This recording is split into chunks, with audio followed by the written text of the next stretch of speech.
Yes, that's right. It's because of the skin colour. Seriously, I'm getting sick to the back teeth of race warrior arguments everywhere.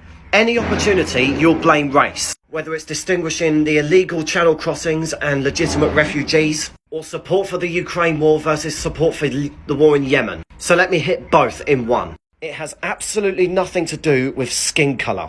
It has everything to do with who is coordinating the war in Yemen.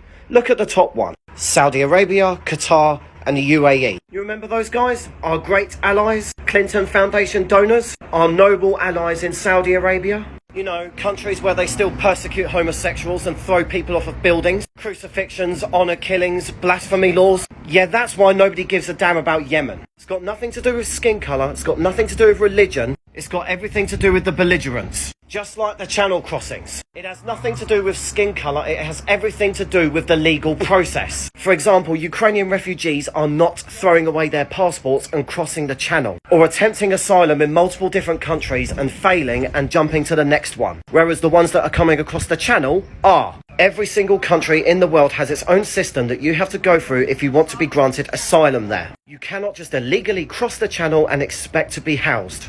Especially when, like I say, they are just throwing their phones away. Chuck the passports away, chuck the phones away, and that's it. Whereas the ones coming from Ukraine don't do this. As for the Rwanda situation, well, there's a simple reason for that. We needed a place to process them before we could bring them to the country, and this is what we were paying France to do originally, in the sum of millions and millions of pounds. More taxpayers' money going down the drain, but the French weren't doing anything about it. In fact, in many cases, they were escorting them across the channel. So because the French didn't want to do anything about it, we decided to find someone who would enter Rwanda. We paid them sums of taxpayers' money in order to send them down to Rwanda, where we would set up a processing area, which will be ran by the British government, not by Rwanda. And in amongst all the propaganda and all the screeching about how evil this is, the mainstream media have left out one important detail. The pilot scheme will focus on single men arriving on boats or lorries. So there you have it. It's focusing mainly on the young fighting age men who are overwhelmingly coming from places like Iran, where there is no war, or Calais, where there is also no war, even though there should be a war in France.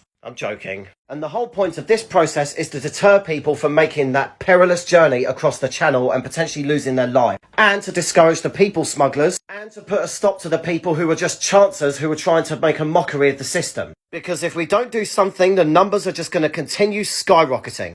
Where in 2019, the number of people barely peaked above 2,500. Last year, it was nearly 30,000. And once again, to make the point, a lot of these people do not have passports. They are doing this illegally. If you want to claim asylum, go about it the legal way.